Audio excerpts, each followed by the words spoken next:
भारत की धरती पर जहां सदियों से धर्म और अध्यात्म का नाश होता आया है, वहां एक राक्षस का आतंक था, महिषासुर। यह राक्षस अति शक्तिशाली था, जिसका नाम सुनते ही देवताओं की आत्मा तक कांप उठती थी। उसकी क्रूरता और अत्याचार ने न केवल मनुष्यों को बल्कि देवताओं को भी परेशान कर दिया था। यह समय था जब देवताओं ने माता दुर्गा का आवाहन किया। माता दुर्गा ने अपने 9 रूपों में प्रकट होकर इस महापराक्रमी राक्षस का सामना करने का संकल्प लिया। उनका संकल्प दृढ़ था और उनका साहस अटूट। लेकिन महिषासुर की शक्ति के आगे यह कितनी प्रभावी होगी, यह प्रश्न सभी के मन में था।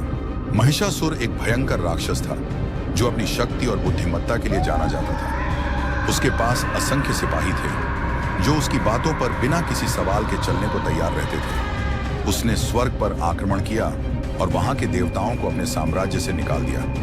महिषासुर ने यह घोषणा की कि वह अब इस धरती का भगवान है और कोई भी उसे चुनौती नहीं दे सकता। सभी देवता भयभीत थे और स्वर्ग में सभा बुलाई गई। वहां इंद्र, वरुण, अग्नि और अन्य देवता एकत्र हुए। हम क्या करें?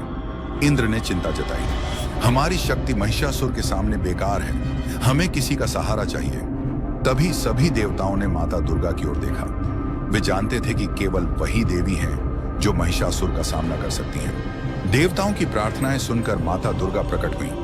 उन्होंने एक दिव्य रूप धारण किया जिसमें उन्हें अद्भुत शक्ति और सौंदर्य के साथ प्रस्तुत किया गया। उनकी आंखों में एक अद्वितीय चमक थी और उनके हाथों में अस्त्र शस्त्र थे। जब उन्होंने धरती पर कदम रखा तो चारों ओर प्रकाश फैल गया। माता दुर्गा ने महिषासुर के खिलाफ युद्ध का संकल्प लिया, लेकिन उन्होंने पहले महिषासुर के खिलाफ जाने से पहले एक बार उसे समझाने का निर्णय लिया।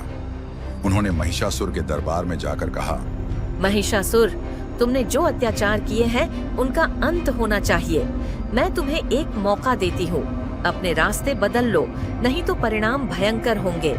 महिषासुर ने ठहाका लगाया और कहा, तुम मुझसे डर गई हो देवी। मैं तुम्हें बताना चाहता हूँ कि मेरी शक्ति का सामना कोई नहीं कर सकता।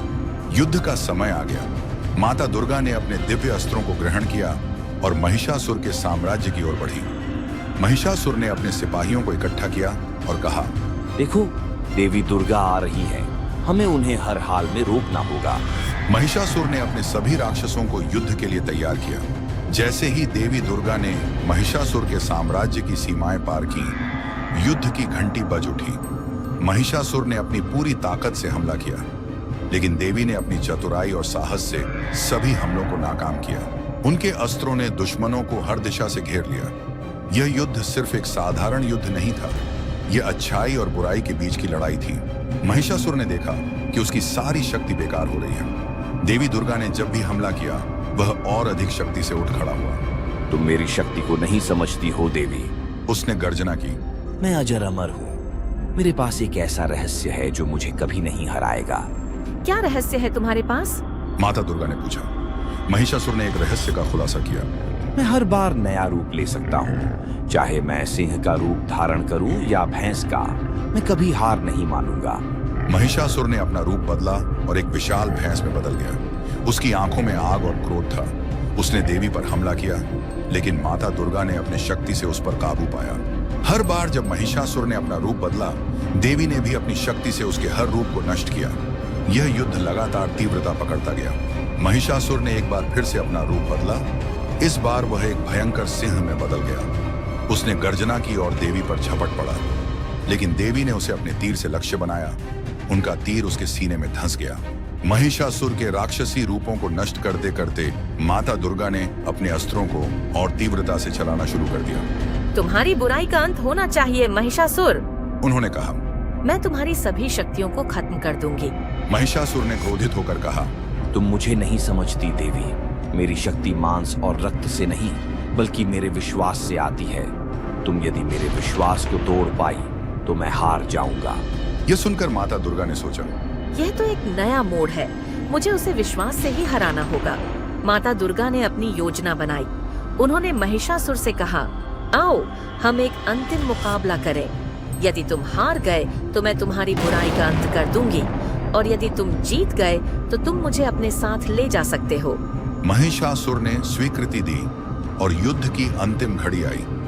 दोनों ने एक दूसरे पर जबरदस्त वार किए, लेकिन माता दुर्गा की शक्ति अद्वितीय थी।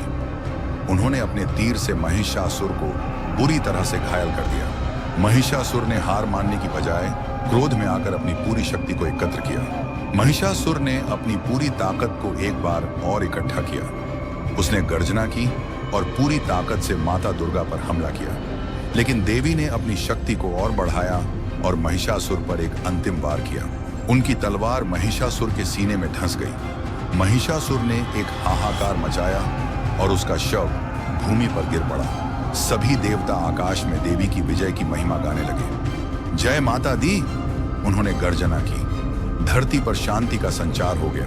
यह कथा केवल एक युद्ध की नहीं थी, बल्कि एक संदेश था कि बुराई पर हमेशा अच्छाई की जीत होती है।